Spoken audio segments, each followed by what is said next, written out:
Hello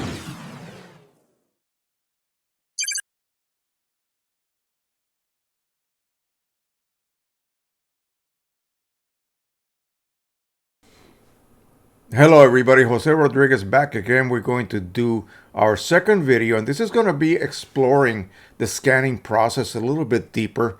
Let's start looking at some of the options that are available for us to give us our best results. Now remember, we're dealing with black and white negatives in this case, not a scanning a photograph or any of the sort.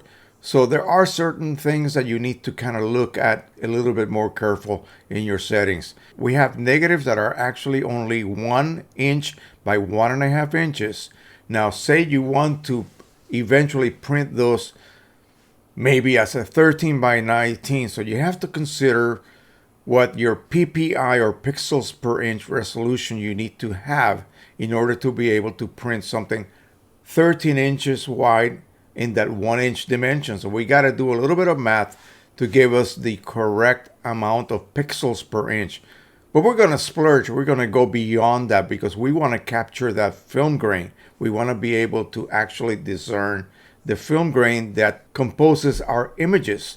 Remember, film was composed of light-sensitive silver halides or silver salts, which when exposed to light became activated, latent activation, and then you develop it by reducing that. In other words, you're going to remove the salt part, and then the leftover would be silver, and it's actually silver particles that are tarnished. That's why they look black.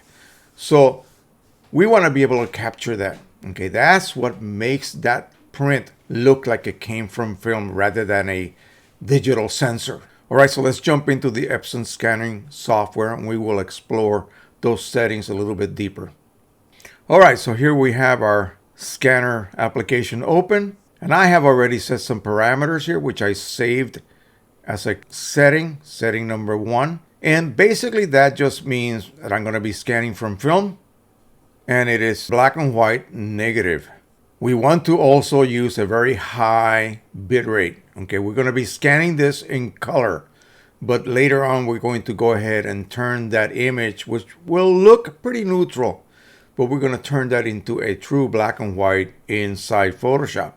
So we're going to choose 24-bit color. Now there are other settings that you can choose, but again, 24-bit is what I have been standardizing my process at. We want pretty high PPI, not DPI like it says there. Okay, please understand that DPI stands for dots per inch. That's what printers do. When they create an image, they are laying down multiple dots per pixel of image. Okay, so PPI is pixels per inch, and that's your vertical and horizontal resolution of your image. And dots per inch, or DPI as it is erroneously being used here, only pertains to the printer side of the process. So we got 1280. Now if we were going to divide that into 300 PPI, say we're going to print on a Canon printer, that would give us at least this kind of size. Let me go ahead and open a calculator here. We're going to enter 12,800, and we're going to divide by 300. We can do something that is 42 inches, 42.6 inches. Okay, and so that is a lot. That is a lot, and that is only on the vertical dimension of that 1 by 1.5 inch negative. So yeah, we're going to be actually capturing the film grain. That's our goal. Now there are some adjustments that you can make prior to scanning, but I like to just go ahead and do that after the fact.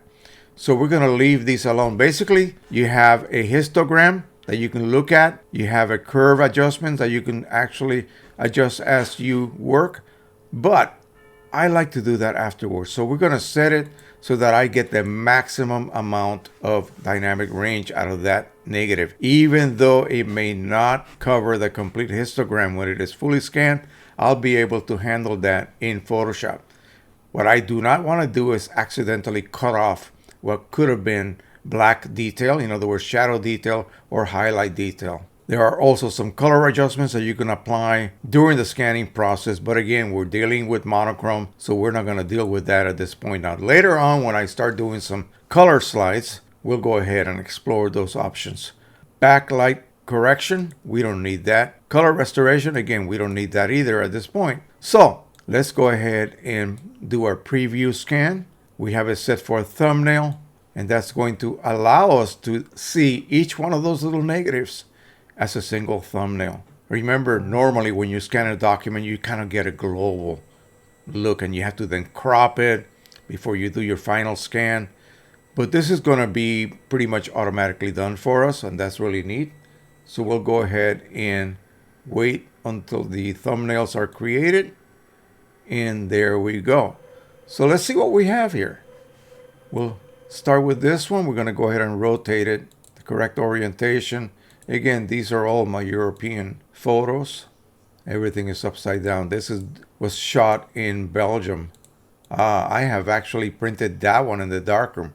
Two young girls walking together on a cobblestone street. Now, what I could do at this point is to uncheck all of these and simply just pick one or all of them. I can actually pick all of them or just a single one. Notice that this looks almost like a 2x2 slide. Again, I love the way it does that. So I suppose if you click on here, then you can get a full size view. Let's go ahead and do, I don't know, we should do that one. I think that's cute. All right, so let's go ahead and choose the girl. We'll go ahead and check the little checkbox. We're going to make sure that we have the target correct location. We have our folder that we created yesterday. TIFF, there are some options here as well for Windows or Mac. Black and white, let's see. Compression, no, we don't want compression. That is it, we're ready to scan. So, okay, and scan. Again, it's going to ask me again, make sure that you have the correct location for the folder, and continue. It says, when you scan with high resolution, the image size may be large or a long time may be required for scanning. Therefore, select an appropriate resolution setting. Well, we want that one. It doesn't really matter. We're going to go ahead and fast forward the process anyway, so you guys will not have to sit here and watch this happen. We'll be right back when it is done. Alrighty, I think it's about to finish the scanning process. When you have digital eyes technology activated, I believe it does a double scan, one for recording the actual image and then another scan for cleaning up any possible dust or embedded lint in the emulsion. Let's go ahead and wait until it is done, and then we'll go ahead and open up Photoshop. We'll take a quick look at it. Okay, we are done. Let's open Photoshop, File, Open. Now, the photo is a little bit crooked, as you can see, so we're going to go ahead and straighten that out. We're just going to use the crop tool and simply rotate the image until everything kind of looks correctly aligned vertically and parallel wise. Right about there. Now, we are not concerned with that specular sky there, but I really want to get rid of that. That is very distracting to me. So I'm going to go ahead and click on the crop tool, and let's see what we can do here. We're going to hold the shift key, bring it down, and then move it slightly like so.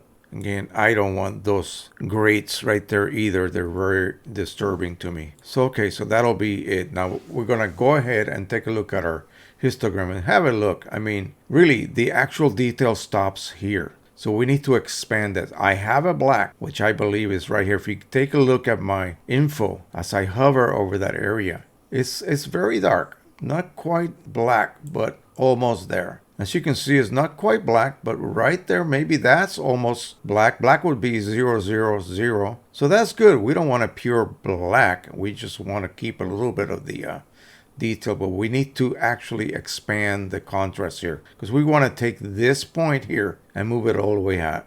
We want to take this point here in the histogram and slide it to the right. Now, this area represents this portion of the sky, and we could care less about that. So let's go ahead and go to Image, Adjustments, Levels. Now, you can make a copy of this If you're very much a purist, you can make a copy of this, Control J, and there's our copy, and we'll go ahead and just edit the copy. In Lightroom, you would make a virtual copy as well.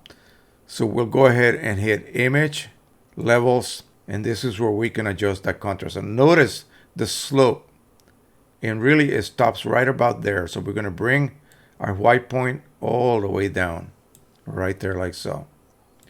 Midpoints, we're going to move it around a little bit, right about there. So you see what happened. It used to be like this.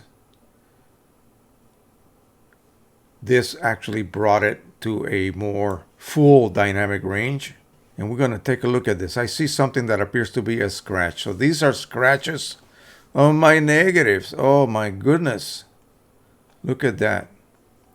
And again, I manipulated this strip of film in the darkroom a long time ago. So let's see what we can do. Let's see if we can do some magic here. There's so many scratches. Now, scratches are part of the grain structure. You're literally, scraping the emulsion. So it's not like a foreign object that can be removed with the so-called digital ice. Now, we can remove this one. I'm using the spot healing tool right here. Click and hold, and we will use our bracket key to enlarge our brush. We're just going to simply click on it, and it's gone. Now, hopefully, let's see if we can do this. If we can get away with this, it's going to be magical. Let me go to the far left. Okay, right there. So we're going to click, and then I'm going to hold Shift.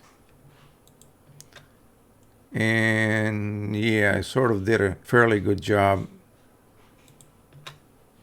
There, it's doing it. It's doing it.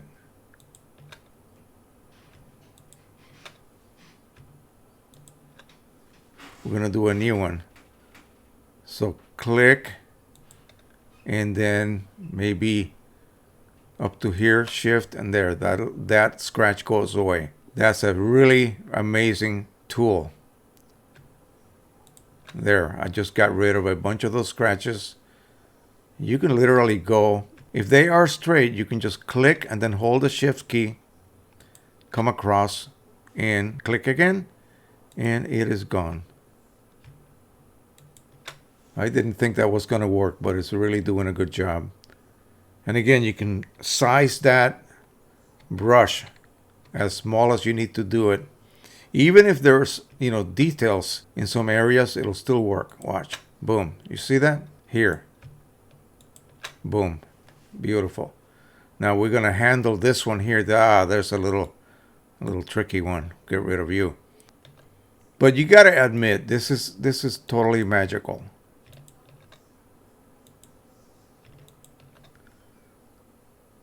This would not have been possible before, but I give thanks to the Photoshop gods for having come up with this. And I think it was an application that was used, either offered by a third-party provider, which then, Photoshop bought them out. I believe that's what may have happened. You can adjust the size of your brush to either include more or less of a specific area, such as we're doing here. And we'll do this one here and here. And that should be okay. What it's doing, it is sampling adjacent information and then making an intelligent copy, basically. And again, almost like AI. So that's what we're almost dealing with here. All right, so I think we're almost done. Yep, I think that's good enough. Yeah, I don't see any other scratches. So basically I literally saved this image. I don't know what that is, but it doesn't look natural, so we're going to remove it. There's a bit more to deal with here. And again, really, this will probably not even be noticed on the final print. But if you go through the trouble of fixing all of these problems, then you don't have to deal with it, especially when someone looks at it and says, hey, you seem to have some scratches on your image. Okay, so let's go ahead and I'm going to adjust the brightness just manually, like so, and the contrast. Remember, black and white of that era, it was meant to be, you know, a little bit strong. So back here, this is very washed out, and again, that's in the distance, so we really do not care much. All right, so that basically brings us to this point, and I'm going to show you what the original looked like. That's what it looked like, complete with the scratches and everything, and that's what the new edited version of it looks like. We can go further and play around with contrast and dodge and burning, and you know, anything that you want to do artistically to improve this even further, but you get the drift. We're going to go ahead and just simply go with this. I can save this as a PSD, which would then save the 2 layers, or flatten it and save it as a TIFF over the original, or save it as. But, you know, most of the time we want to save that original image. So we will go ahead and just simply save it as a PSD. Locate it right on top here. There you go. And it will also save the 2 layers. Okay, I hope you enjoyed this second video. Basically, we just did a scan and improved the image quite a bit. And you saw how impressive that spot healing tool is. It performs magic. I use it all the time, especially when I'm restoring, that is, real photographs that are full of scratches and spots and dirt and that sort of thing. I can go back and basically delete all of those little errors without affecting the actual image itself. Awesome. All right, on the next video, we're going to go ahead and revisit the XP 15000. We're going to print a little bit more. We're going to use other papers, and I'm going to go ahead and prepare a couple of profiles as well. And then we'll go back and explore some more negative scanning and possibly some transparency, positive to positive type scans. So I hope you enjoyed this one again. And until the next time, happy scanning, happy printing. Bye-bye, everybody.